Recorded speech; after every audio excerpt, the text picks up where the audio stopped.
everybody, welcome back to my channel. So I hope you're all doing very well. Am I okay? I don't really know. I don't know, things come in waves still. Oh my god, it's freezing. No, it's freezing. It's really cold. I'm freezing. I'll be honest, I'm freezing cold actually. For today's video, we are going to be talking about Mona. Mona is my favorite character on the show. I love her very much. And I don't think the writers actually planned for us to warm to Mona as much as we did. But honestly, a lot of the reason why I kept watching the show was because of Mona. And I loved her through the show. And oh, I love her very much. I think a lot of Mona's trauma, although obviously she did put the girls through so much trauma too, is really underlooked, and you kind of really discover why she kind of is the way she is and the underlying things that I think she has, which aren't really explicitly shown. But I don't know, I don't know. I care for Mona a lot, which is crazy because she did so much to the girls, but I don't know, I love Mona. Like, I love her. And as a villain, I think she's so cool. And it's a shame.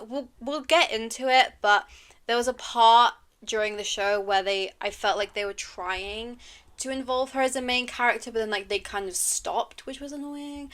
But nonetheless, let's kind of get into this. So Mona was born in Pennsylvania and was mostly brought up with a single mother called Leona. And what we learn from Mona kind of straight off the bat is that she's been dealing with really intense bullying, specifically from Allison and her friends. And this was very intense, and this honestly is kind of the underlying origin story of Mona. She was ridiculed and she was labeled kind of loser Mona throughout kind of the prequel of the show. And this is kind of what we're shown very early on. Allison would often torment her and say that she was worth nothing because she had no friends and she was geeky and things like that, and that would really get to her, and then kind of everyone kind of joined in on it, and that name really stuck with Mona for a long time. And it even got to the point where Mona herself would kind of believe those things that she would be told, which is so horrid. You know, so horrid. And I don't know, like, with the year that I've had and kind of the things that I've let slide and the things that I need to unlearn, it's really heavy, you know, when someone does something to you and you kind of believe that, oh, maybe it's because I deserve it, or maybe because, like, I did this, or maybe, like, you know, you're too kind, you're too nice, you're too, I don't know, too much. Like, it's very hard to unlearn those things about yourself. So I really sympathize with Mona so much here. We learn later on that Mona started to send threatening messages to Allison under the alias of A. We learn this season 2 and season 4. We kind of get a bit more information regarding it all, but Mona kind of acts back and tries to get some of that power back and to really kind of say to Allison, this is what you're doing to me, you're making me scared. Do you know what I mean? That type of thing. And it worked because Allison became so super scared and she was really on a hunt to find out who A was. So honestly, this part, no, I'm not going to condone it. But I get it. I get it. Do I condone it? No. But, like, I get it. Because, like, Mona would have been so self-conscious at this stage and so, like, all over the place and not really knowing what to believe and things like that. So, do I think threatening Allison is the right thing to do morally? No. Am I on Mona's side? Yeah. So, when Allison disappeared, this is when we're introduced to kind of the new Mona, because Mona saw this as an opportunity to really get into the hierarchy of the school, right? So she was this loser, branded this loser this whole time, but then over the summer where Alison goes missing, she becomes friends with Hannah, and Hannah is kind of labeled the loser at this point too. Hannah is going through her own struggles, which I really hit close to home for me with Hannah, and I really just sympathize with Hannah so much. But over the summer, Hannah and Mona lost a bunch of weight and changed their overall appearance and their hair, and would wear more makeup and things like that to really kind of go to the popular people that are kind of presented to us in all of these TV shows and things like that. So it was a real change after Alison went missing. Mona really manipulated this whole thing because Mona is essentially the one who kind of told Alison to get out of Rosewood. We'll find out later on, but you should know if you're watching this. Obviously, we know the night that Alison disappeared, Mona thought she hit Alison, didn't actually hit Bethany and killed Bethany, but then she saw Alison walking along the road, took her to the Lost Woods Resort, and then told her, get out of town if someone's after you, to really just get her out and things like that. So this is kind of, I guess, Mona's peak of where she wants to be. Not where she wants to be in life, but kind of she wants to be what Alison was. Do you know what I mean? So I think for Mona, this was her kind of peak of like, I've made it. Because we're introduced into them as the popular kids now. And essentially what Alison used to be to Mona and what Mona would kind of look up to. Because it's crazy that Alison would bully Mona and say all of these things, but when push comes to shove, Mona really looked up to Alison and really wanted to be Alison. So we learn a lot that Mona kind of battles a lot within herself. I think she's very self-conscious about being alone. I don't think she wants to be alone. I think she's very in her own mind about, I want friends. And she takes such a warm kind of embrace with Hannah.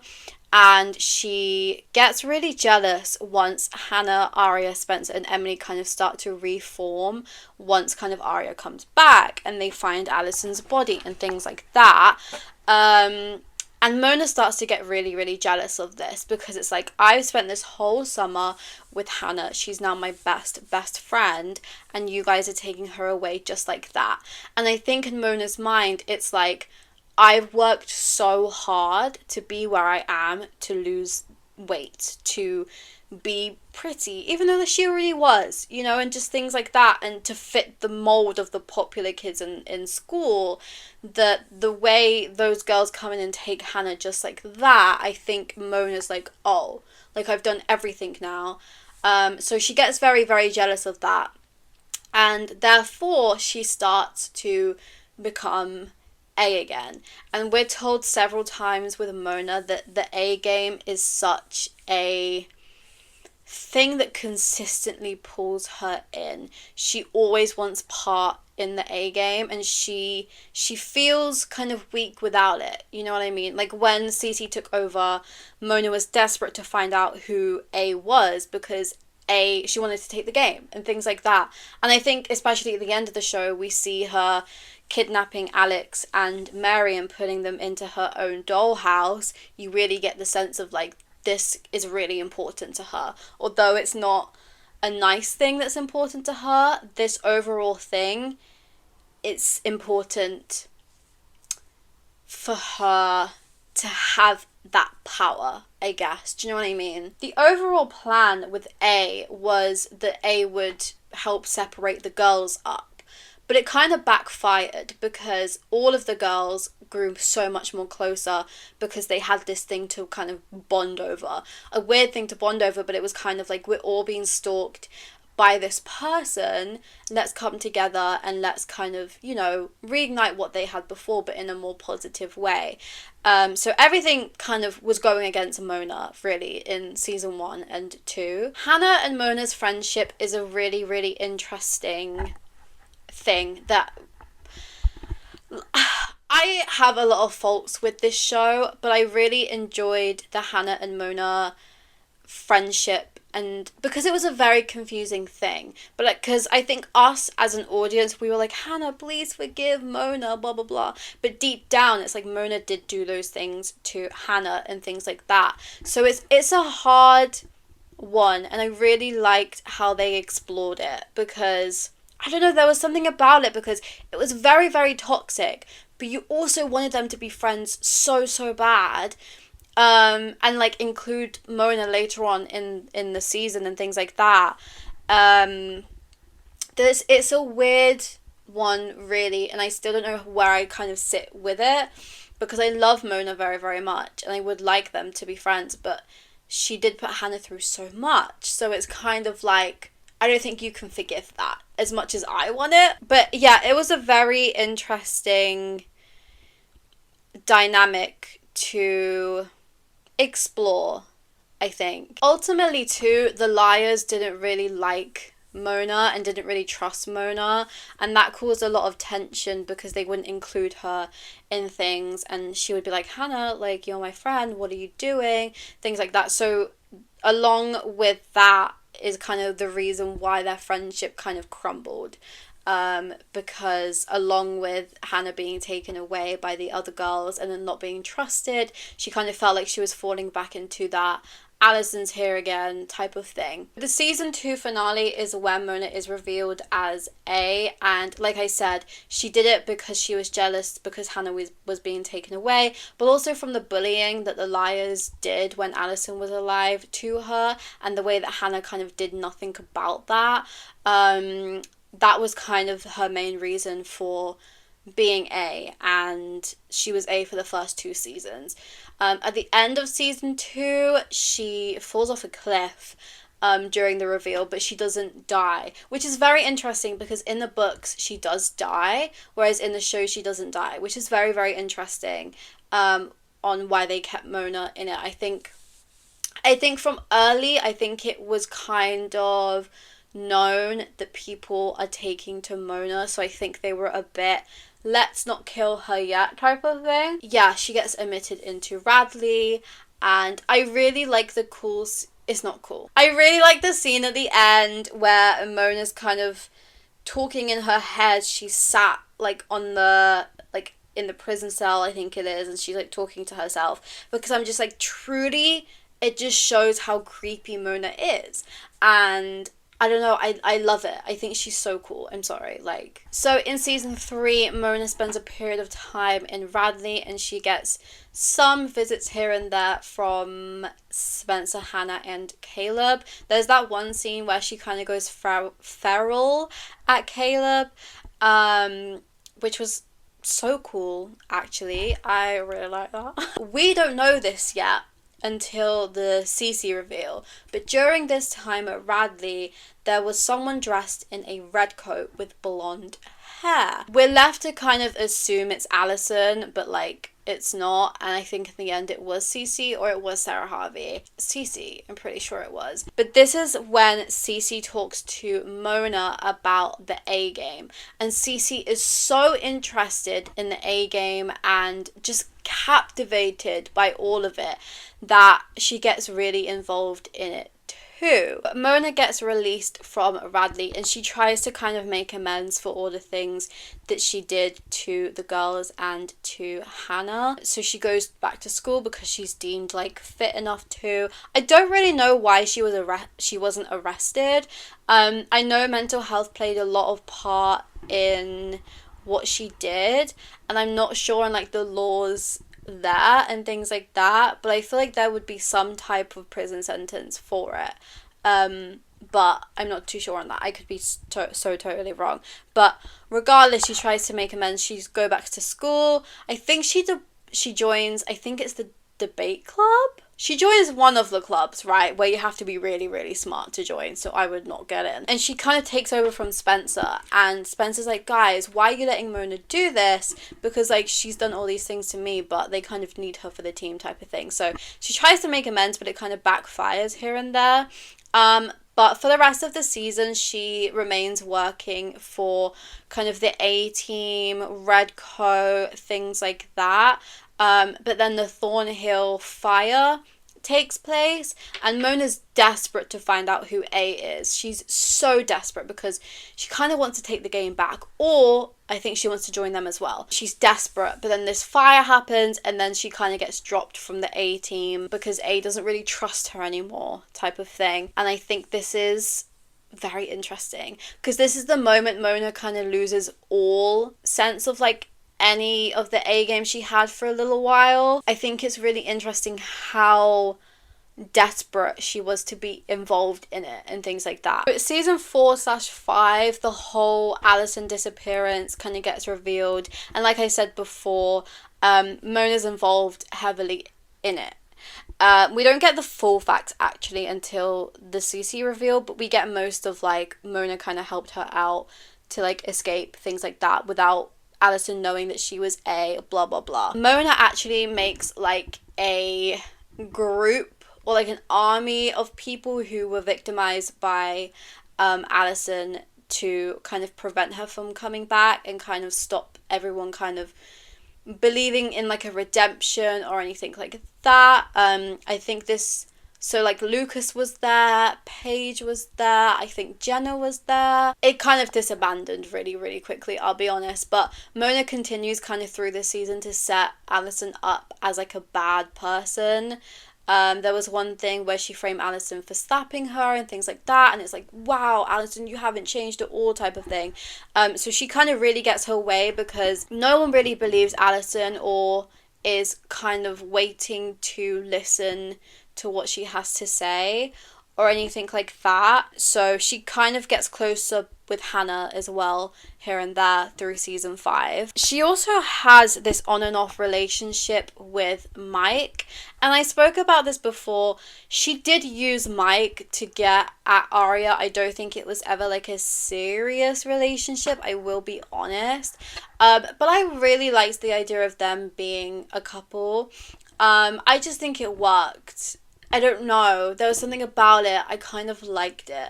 But in the end, it was quite toxic because I think we're left to kind of assume or to think that Mona did use Mike to get at Aria because she didn't really care about the girls at this point, because this is kind of the period where season 4 and 5 is a weird one because Mona was kind of being lined up to be another liar, right?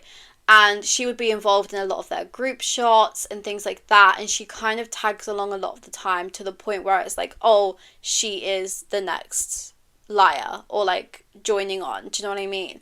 However, it kind of stops when Allison comes back.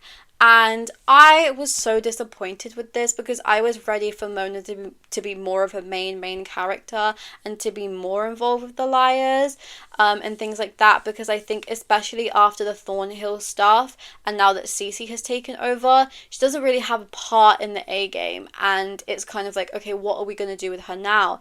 And a lot of the time Mona was just kind of a cop-out for the girls when it was like, when they needed help for something, let's ask Mona because Mona will get us out of it. When actually it's like, I know Mona owes you guys very, very much, but Mona would do something for them, she would help them out, and they would just go and continue treating her like trash. And it's like, I understand what Mona did, I totally get it, I do, but the amount that she helps them after, it's kind of like, what does Mona have to do to kind of get you guys to loosen up a little? You know what I mean? I don't know, maybe I'm seeing it with Mona tinted glasses, but that's just kind of my thoughts on it. It's a weird one. It was a weird situation, I will be honest, because for example, there's a period where they believe that Allison is A, so Mona helps them find evidence to maybe suggest that Allison was A and to kind of really, really help the girls. However, nothing really came of that, and instead Mona actually died at the end of this season. We're shown her dead body in the back of a car, and that is kind of that, and we think she's dead. The police say that due to the amount of blood in her home, it's concluded that she must have died. Guys, when I say this was, oh my goodness, when I was watching this in real time and I thought that my best mate Mona was dead. No, I was This was like a crazy thing. I was like, no way have they just killed Mona off. So, spoiler, they didn't. But when I was watching it for the first time, I was so... I was like, no way. I'm like, what do I watch for now? Because it looked so real. It looked so real. And it was kind of set up for Mona to die because they were setting Alison up, things like that. It was a crazy time. It was a crazy, crazy time. However, when the liars are taken to the dollhouse, it's actually confirmed that Mona is alive, and A kind of kidnapped her and dressed her up like Alison to play dolls, obviously. So she'd been kidnapped by A, who turned on her after they made a plan to fake Mona's death. Mona was then forced to become Alison, so much so that A dyed her hair blonde and forced her to wear Alison's clothes from the night she disappeared. She was also tortured and forced to play games or suffer the consequences. When all of the girls escaped the dollhouse, Mona left Rosewood for several weeks to recuperate from her traumatic experience. When she returned, she aided the liars in unmasking the real A and ending their suffering once and for all. So Mona was involved in the Cece reveal. She was in that little tech room, which is why it doesn't make sense that Mona was not like a liar later on in the show, because she helped them so much. She was involved so much in kind of the main bits, and like this was a big reveal to be part of. But this is when we find out Mona actually killed Bethany by accident, thinking it was Alison. Or I guess Melissa and Mona killed Bethany, really. But Mona had like part in it. We're going to read this because I can't remember this word for word. After graduating from Rosewood High School, Mona attended Duke University, where she majored in political science. Love that for my girl. She returned to Rosewood when Cece was up for release in Welby. Now, this is a very interesting time. This is a very interesting time. Mona is still kind of hungry for the game. She still wants it. She still wants to be A. She still wants to be part of that whole thing, right? So she's kind of desperate to see Cece at this point. However, later on, she kind of really helps the girls in unmasking who the next A is, Uber A, because Cece actually dies. And guess who did it? My best mate, Mona. It was kind of a weird death, I won't lie. Cece's death to me felt very odd, to be honest. I don't think it needed to happen. It was very just... That whole season did not need to happen. I'm so sorry. 6B and 7 is ridiculous. I'm so sorry. I never watch past that when I rewatch the show because I just think it's so ridiculous. I think the show should have ended with Cece's reveal. So Mona really became... She liked being part of the group and kind of figuring stuff out. Like when the liars kill Archer, she ends up kind of helping them kind of cover up that whole thing. Mona was kind of scared of Cece and that Cece would restart the game. And I don't think Mona was scared of the game. I think she was scared that Cece would still kind of have that hold on the game, right? And I think overall, Mona really wanted it back. Because at the end of the show, like I say, she kidnaps Mary and Alex. Because I think she always wants that control. Because we're kind of shown that Mona is scared of Cece, but I don't know if I believe that. Like, I know everything that happened in the dollhouse, but I think as Mona, through all those years, I don't think Mona was scared of Cece anymore, I will be honest. I think she was scared of not having a hold on the game as she would want, you know? So 2 years after the finale, Mona accepted a job across the world in Beacon Heights as an admissions and recruitment advisor. She soon suspected that things at the university weren't as perfect as everyone made it look. She is soon pulled back into a new slew of mystery and darkness alongside her high school frenemy Alison De Laurentiis after the town experiences its first murder, which is obviously the perfectionist. Overall, I think Mona is a very self-conscious and anxious person. I think she's gone through so much. And I think the overall torment that Allison gave her just did so much unreversible damage to the point where she started this game. And then when she lost the game, she was going crazy because she didn't have this hold on this game anymore. She didn't have that kind of power that she really, really, really wanted. Mona overall, she's so smart. She's so clever. She could reach so many things, and she did. And it was just overall the torment that Allison and Elias put her through that really just made everything so miserable for her and so horrible for her. And I'm really annoyed that she didn't end up becoming kind of a liar and things like that. But I do understand the sentiment of the liars don't have to forgive her. I don't think they do either. But it's the way they were writing. They were getting Mona in these scenes. They were getting her really involved with the girls, things like that, for them to just kind of throw that out just because Allison is back. It felt very weird. Do you know what I mean? But I really, really like Mona. I'm sorry. Like, as much as she puts the girls through, and as much as I don't support some of the things she does, I think she's very misunderstood overall. I think there's so many layers to Mona, and I'm so, so happy that she became such a universally loved character. Because she was always bailing those girls out. Like, guys, what are we doing? Do you know what I mean? It was a whole thing. I would love to hear your thoughts down below. Make sure to like and subscribe, and I will see you guys in my next video. Bye, guys.